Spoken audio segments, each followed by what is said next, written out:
वापस आ जाए, पर अब तो वो स्टेज उसकी निकल गई। And that also didn't work, then changed again. IIT वाले बाबा यानी कि अभय सिंह आजकल हर जगह चर्चाओं का केंद्र बने हुए हैं, लेकिन इस बीच उनके पिता का भी एक इंटरव्यू वायरल हो रहा है, जिसमें एक भावुक पिता अपने बेटे से वापस आने की गुहार लगा रहा है। लगातार छिपाने के बाद भी उस पिता के आंसू आंखों से छलक ही जाते हैं, जिसका इकलौता बेटा सन्यासी बन चुका है।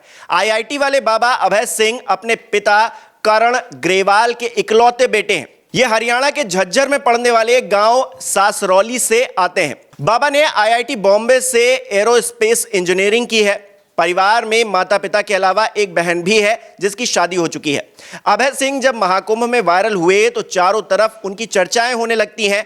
हर कोई आईआईटी वाले बाबा के बारे में जानना चाह रहा था, क्योंकि बाबा किसी से कहते हैं कि मैं बैकुंठ से आया हूं, कभी कहते हैं हिमालय से आया हूं, लेकिन एक इंटरव्यू में वो बताते हैं कि झज्जर का रहने वाला हूं। जिसके बाद बाबा के परिवार का सच सामने आता है। बाबा के पिता करण ग्रेवाल एक वकील हैं जो झज्जर न्यायालय में बैठते हैं। जब लोग उनके पास पहुंचते हैं तो करण ग्रेवाल भावुक हो जाते हैं और बेटे के बारे में पूछने पर यह जानकारी देते हैं कि अभय शुरुआत से ही पढ़ने में काफी तेज था। 12वीं करने के बाद बेटे को 6 महीने कोचिंग करवाई गई, जहां 600 से 700 के बीच इंजीनियरिंग में रैंक आती है।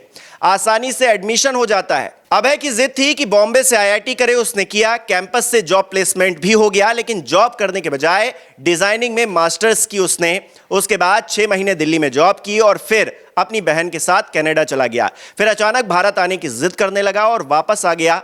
कुछ दिन दिल्ली रहने के बाद मसूरी की तरफ चला गया। वहां जाकर बाबा बनने का फैसला ले लिया। राहुल सांकृत्यायन की किताब घुमक्कड़ शास्त्र पढ़ने के बाद घूमने का ज्यादा शौकीन हो गया।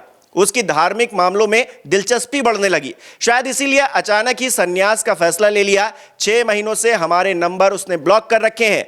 अब मीडिया के जरिए ही हमें यह जानकारी मिली है। हम चाहते हैं कि अभय वापस आ जाए, लेकिन शायद वो आएगा नहीं।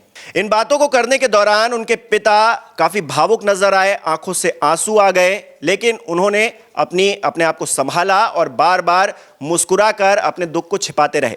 लेकिन इसके साथ ही उन्होंने अपने दुख को इस बात से जाहिर कर दिया कि हम तो चाहते हैं कि वो वापस आ जाए, लेकिन दबाव भी नहीं बना सकते। बच्चा समझदार है, अपने फैसले खुद ले सकता है। आईआईटी के बाद में कैंपस के अंदर उसके आते थे, वो ये कंपनियां आती थी जॉब के लिए, तो उसने मुझे कहा कि भाई वो।